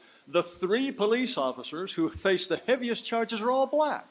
Why is that? Why is that fighting for racial justice, to burn down a CVS in the middle of your neighborhood that your mayor worked hard to try to bring there? I just don't understand how a few weeks after the Ferguson, I believe it was Keene State University, he said, a college student, he was 18 years old, he said, it was a blast to do stuff you're not supposed to do, and he got to walk away from that. They throwing trash at the police officers, and all Michael Brown did was hold up his hands, and they got shot at. Do you realize that the Department of Justice, which at the time was run by a black man, did a very thorough investigation of the Michael Brown shooting and found that Officer Darren Wilson behaved in an entirely unobjectionable way. Michael Brown did not simply raise his hands. Michael Brown was high on marijuana. He had just committed a robbery. He assaulted... Hold on, y'all. Let him talk. Please let him talk, because I'm just as hyped as y'all are. Nothing astonishes people more than to tell them the truth, does it? Ladies and gentlemen. All right, Dr. Merlino has something to say. Hello. Oh, let me finish. Let me finish. No, let me finish. This is an important item. A moment, please. I would like to limit the questions. Everybody has a lot to say, and everybody's thoughts and feelings here are important. So I will moderate these questions and allow 2 minutes for the question and the answer. Okay. First of all, in the case of Ferguson, as I say, the Department of Justice, which is run by a black man, now run by a black woman, did a very thorough investigation, and they found no fault in what Officer Darren Wilson did. Now, what happened in that case is available to anybody who really wants to know, and you will find that Michael Brown is no hero. Officer Darren Wilson is no criminal. Michael Brown reached into the officer's car, tried to grab his weapon, and shoot the officer with his own weapon.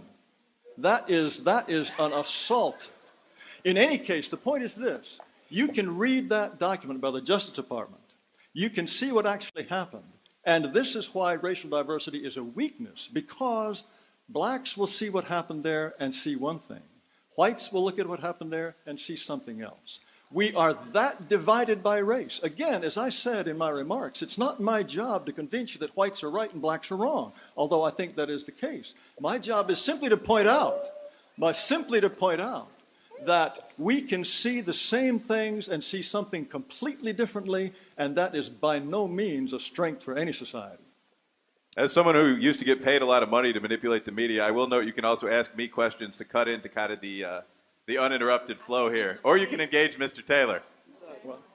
Okay, hello. My name is Taylor Patton, and I actually had the same question as my peer right here. Yeah, but this piggybacks perfectly off of what she said. So my question was also going to be the comparison with black riots and white riots with different things. But earlier you stated when explaining the riots that have black people in them, you were using words as tension, commotion, and fury. So what words will we use to describe the riot in 1998 when Denver won the Super Bowl, or when the Giants won the 2014 World Series Cup, or the 2011 incident where cars were overturned and trucks were set ablaze because Vancouver won the Stanley Cup, and UK, right across the way from us, 30 minutes away. What words will you use to describe that commotion, that fury, that tension from angry fans when we have angry citizens who witness someone or sees a police officer getting away for murder? Well, okay. Back to this question of how we see things differently.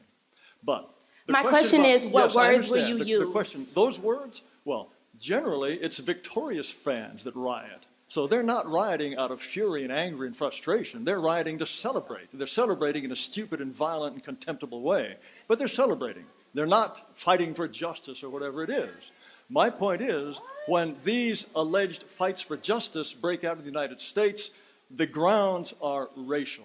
All of you blacks probably think that racism is a terrible, terrible problem. African Americans, if you prefer.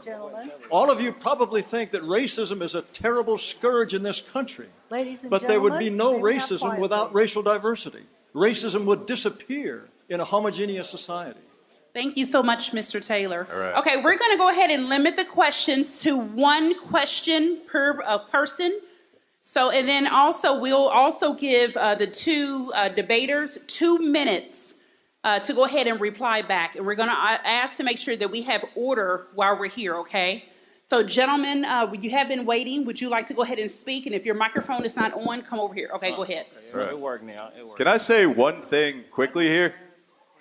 All right, so the comment which I've heard a couple times, there would be no racism or no racial violence in a society that only had one race, is true, but that's what's called the tautology. It's totally meaningless.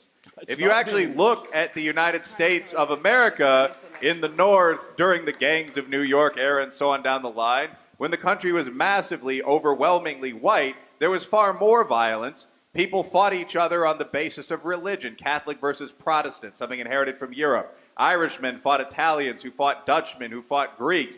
There was far more violence. And this, to me, is the critical weakness of Mr. Taylor's argument. You yourself said this. Humans are so tribal, we can divide and fight brutally based on sports team affiliations. And two great questions from the audience kind of pointed this out. When UK, the Chicago Cubs, the Boston Red Sox, many of these players win a championship or come close, several people die. Human beings, regardless of the presence of different racial groups in a society, in political science, fight to almost the same extent. White Europe, during the period when the whites came out and conquered the world, was the most violent region in the history of the world, and it was all white people. They just didn't see themselves as white people at the time. And that's the problem. It's meaningless to say there'd be no racism without race. That's like saying there'd be no sexism without sex. People would fight on the basis of class and ethnicity instead. So that I think, is my main point from the debate. The United States of America is a much better place than Somalia, even though there's only one race in Somalia.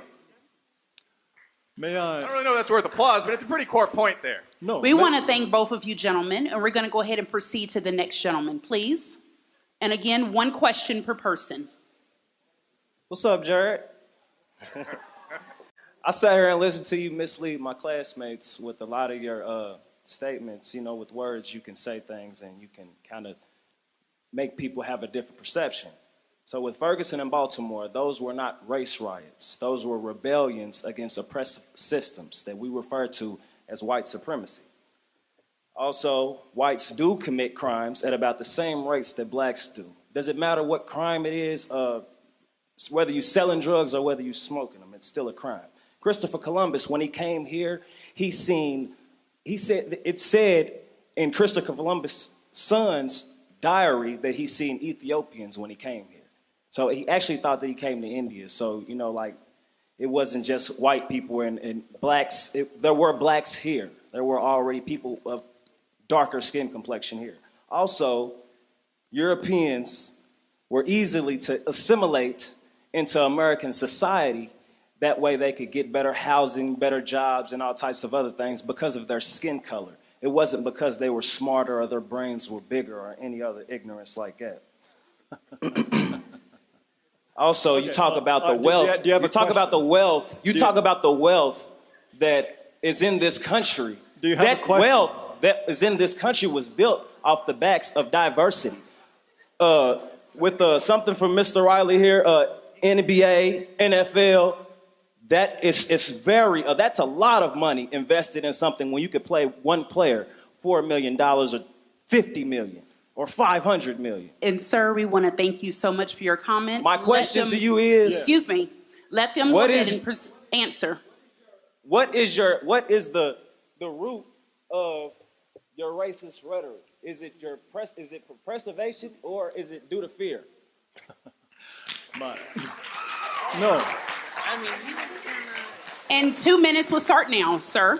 I talk about these things because I think it's important to base a society on a realistic understanding of human nature, not on a fantasy. A realistic understanding of human nature is that people are generally tribal.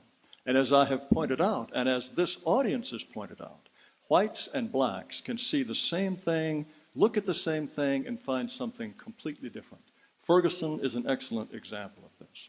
I think that it is absolutely vital that we realize that this is, therefore, a problem. It's been a problem for 400 years. It's a problem we have not solved. And I believe it is a problem we cannot solve unless we recognize that conflict is inherent to bringing races together. The professor just said that it is a tautology and meaningless to say that there's no racism without race. That is not a tautology.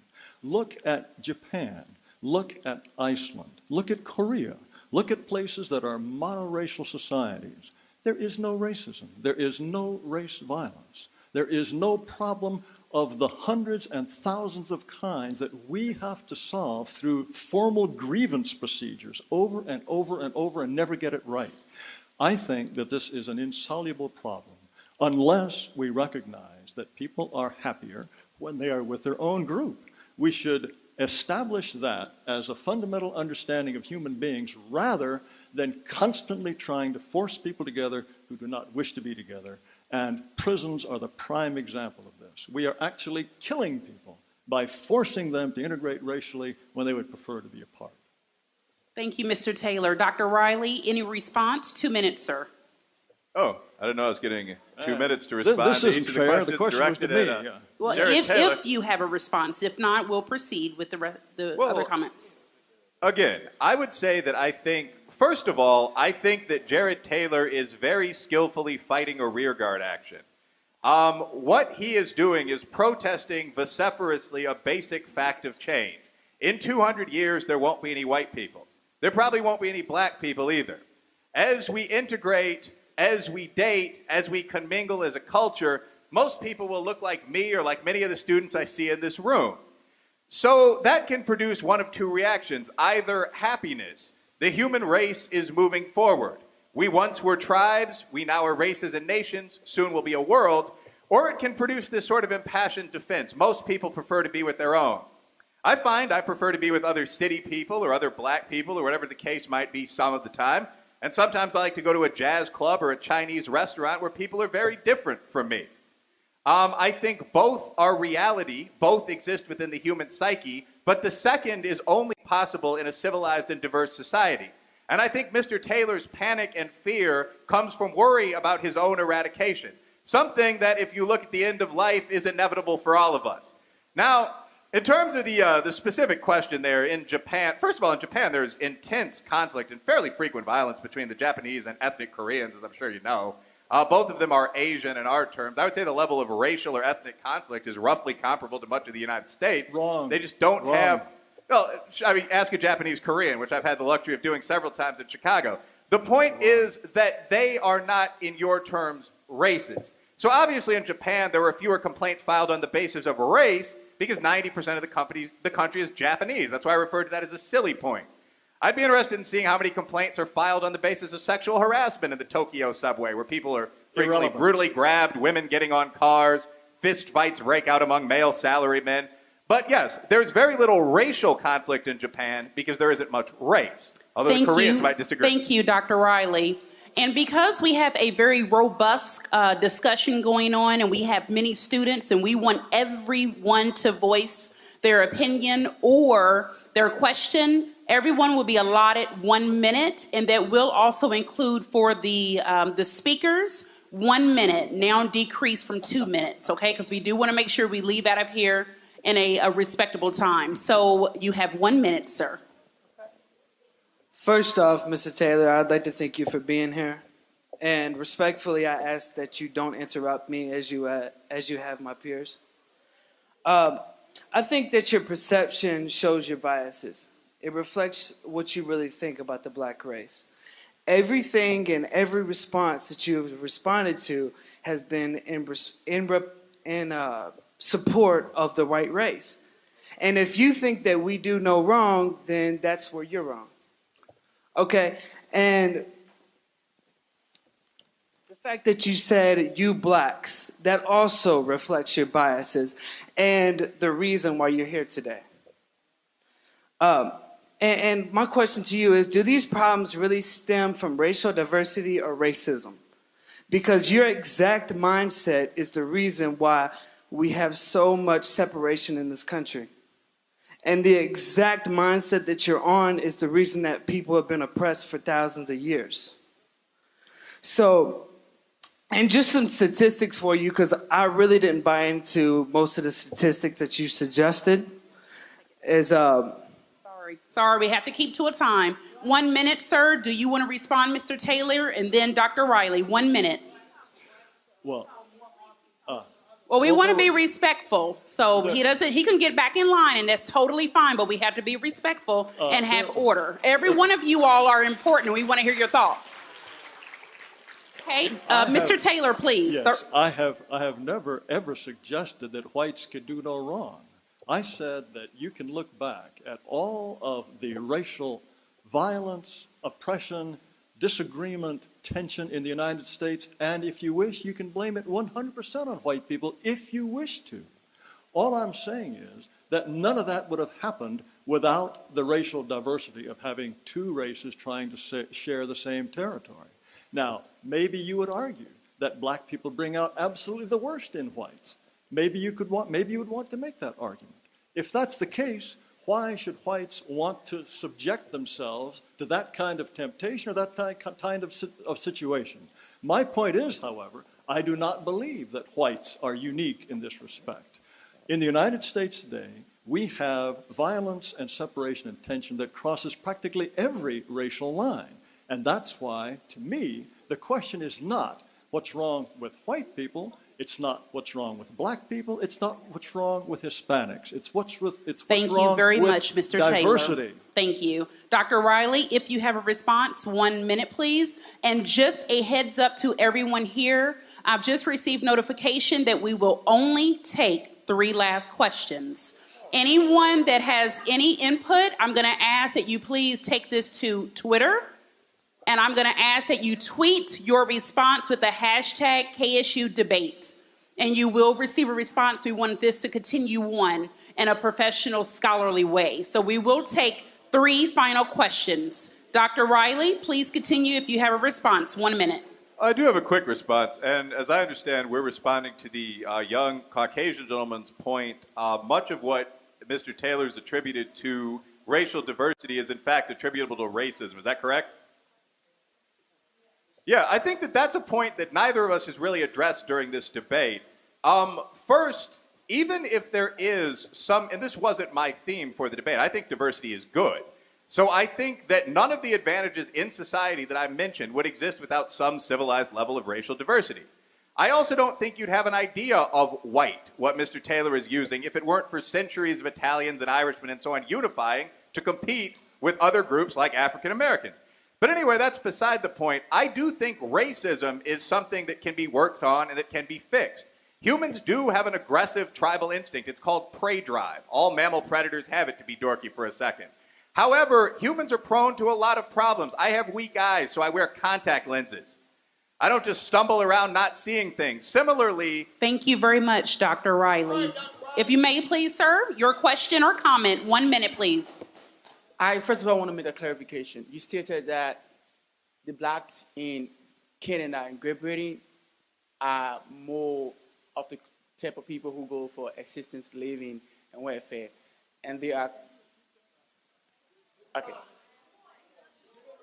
You stated that the blacks in Canada and Great Britain were the type of people, that race, were the ones who were giving more assistance living than the blacks in America. Well, that's what you stated, and I got it stated down. But let me just make a clarification. In accordance to the report conducted by the Department of Agriculture, the race in America in 2015 that has the highest support of assistance living and welfare is the white. 60% white, 30% black, 10% Hispanics and Asians. That's not the main thing I want to ask. This is my question. You talked about riots, and you said racism plays a major part in riot. Granted. But I'm surprised that, Mr. Taylor, you did not mention the actual causes of those riots. If I can recall, I did a research on riots, and if I can recall... And thank you very much, sir. May we please have a response, Mr. Taylor?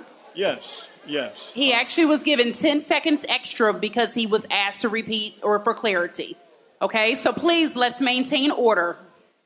I did not say that blacks in Canada or in Great Britain are more welfare dependent than blacks in the United States. I said that in terms of sociological profile, blacks in Canada and in Great Britain are very, very similar to blacks in the United States, despite the fact that the histories of those countries are completely different from the history of the United States in terms of slavery or segregation, Jim Crow. What I'm saying is that this reflects, in my view, something that is fundamental about different races and different groups. Now, when it comes to welfare dependency in the United States, you'll find that blacks are, if I recall correctly, they are about 4 or 5 times more likely than whites on a per capita basis to be getting some kind of government support.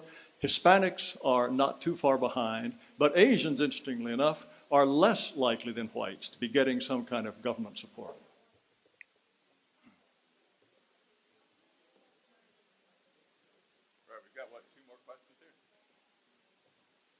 And that is now 1 minute. Dr. Reily, did you have any comments, sir? You have 1 minute, please.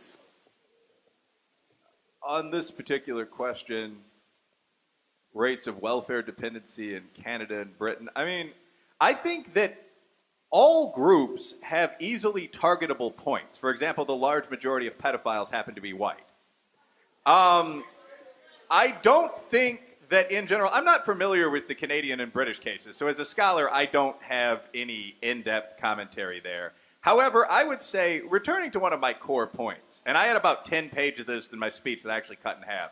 One of the things you've seen throughout the history of the United States is people coming to the United States and being described, the term paddy wagon comes from the car that Irishmen were thrown into by the police, being described as irrevocably damaged and harmed. Blacks were once all believed to have what was then called a submoron intelligence. Now the average black IQ is maybe 10 points below whites. I think that'll keep increasing as both culture and the level of prejudice in the country change. So, I mean, something like welfare dependency at present, I'd be curious what that was for many European groups, what the rate of alcoholism was for the Irish in 1870. Thank you very much, Dr. Reily. Next question, 1 minute, sir. Hello, Dr. Reily. You made a question. Yes. I assume Mr. Taylor gets some rebuttal time. Sure. All right. I just wanted to ask you about the. You made a statement about race mixing, about how it was a 200-year inevitability. Something along those lines. Can you confirm? First of all, many of these statements. My point, I think, here is that within the near future, the measurable, visible horizon future, we won't speak of race in the way we do now. So, for example, the idea of whiteness is an idea that was constructed out of 50 or 60. Aaron Gilliam in the audience, I think, could describe this a bit better than me, but it was constructed out of 50 or 60 separate different identities. 50 years ago, 100 years ago, we had no Irish need apply. That was as stringent as any rules restricting African-American behavior in the North. Jews weren't admitted to many colleges or any fraternities. So the idea of white, that a curly-haired, black-haired Jewish man, and Duncan Adams with his blonde locks, people here that are obviously visibly 40-50% Indian here in Appalachia, the idea that all these people are white is an incredibly recent idea. And it's not really what I meant to ask. What I meant to ask was you described all the benefits of a race-mixed society, and the other guy, forgot his Taylor. Yeah. Jared Taylor, Mr. Taylor. Taylor described the benefits of a segregated society. And what I wanted to ask was, in a society in which everyone is slightly brown, and in a society where everyone is white, what would be the difference if everyone ate the same food and sang the same songs? What would be... both arguments are, I feel, against diversity. If one tends towards everyone looking the same, what's the difference? What I am arguing... So, okay, that was a good question. What I'm arguing is that in our present time, racial diversity is an advantage for three reasons. One, it provides us with resources that we wouldn't otherwise have. Two, it represents a positive step in the process of ending tribalism. You can have blacks, standard whites, and Irishmen together in a room and they're not killing each other with sticks. I like that. That wouldn't have been the case through probably World War I in this country. But third, I do think that one of the advantages of diversity today is that it helps us commingle into one human race. Now, the question is, would that one human race be diverse? Yes. I think there'd be an endless number of genetic combinations of humans that would result from it. I think some people might choose to have an Asian American girlfriend or boyfriend, others a black one. Some boys might choose to have a boyfriend. I don't think that the things we worry about now would be the things that we would define as categories of enmity, as what we fight over in 200 years. And thank you very much, Dr. Reily. Mr. Taylor, did you have a response, sir? 1 minute. Yes, I do have a response. I think Professor Reily's view is one that will absolutely slaughter diversity. He wants everybody to mix to the point where they're indistinguishable. I oppose that completely. After all, here in the United States, we declare all sorts of extremely obscure and unimportant insects and little fish. They are protected because we don't want them to disappear. Have any of you ever heard of the Kretschmar Cave mold beetle? Well, if you've got those mold beetles on your property, chances are the Department of the Interior won't let you build because we want to leave them alone. It seems to me that white people and black people and Asians, in their beautiful diversity, are certainly worth as much as the Kretschmar Cave mold beetle. Professor Reily looks forward to the destruction of all of that beauty and diversity. I do not. I have to say, it's always fun to debate a pro. That may be the best dip and twirl I've ever heard. And that has Jared been 1 Taylor, minute. now Thank in support of diversity, boys. And because we do have an event that starts at 8 p.m., we must now take our final question. I will repeat. Please make sure you continue this robust discussion online. I would ask that you hashtag KSU debate. KSU debate. Our final question, and please let's be respectful for those that are leaving out. Let's keep the noise to a minimum. Sir, 1 minute. And my final question would obviously be for Mr. Taylor. And it's, since you believe that racial diversity is a negative, can you admit that a lack of diversity would lead to the ignorance of other people, causing even more tension among them? In other words, you're suggesting that without diversity, we would be ignorant of others, and that leads to tension. Correct. Okay. Well, we have 30 million Mexicans in this country. How much have any of you learned about Mexico as a result of that? We have a great many people from Guatemala and from Haiti. In your real, direct, actual human lives, have you learned a great deal about any of those countries because those people are here? I suspect, all right. I'll give you a quiz when we're finished on just how much you've learned. No, I do not think that diversity of that kind generally results in some kind of cultural awakening. If you wish to learn about Haiti or Guatemala, you can certainly do so without importing millions of people from those countries in order to give real live instruction to you. And I don't think that it's because you have a diverse country that you have a peaceful country. And thank you very much, Mr. Taylor. And Dr. Reily, to finish and to conclude tonight, do you have a comment? And you have 1 minute, sir. Sí. No soy fluente, pero se habla español bastante bueno. Y el chino mandarín también. Me gusta mucho la salsa, el ranchero, los tacos, y mi comunidad de Aurora Oeste y de Chicago. I chose to give my answer in Spanish because, like any true citizen of the world, I am comfortable dealing with those that choose to come against me and compete with me, and with those who choose to become my friends or even lovers, as long as they do so in peace. So anyway, that's why I like diversity, and that's really the end of my remarks for today. Muchas gracias! All right. Thank you, everyone that participated in tonight's debate. I would ask again that if you have any comments, questions, for either Mr. Jared Taylor or Dr. Wilfred Reily to please hashtag KSU Debate. Thank you all very much. And a round of applause for your debaters, please, as you exit.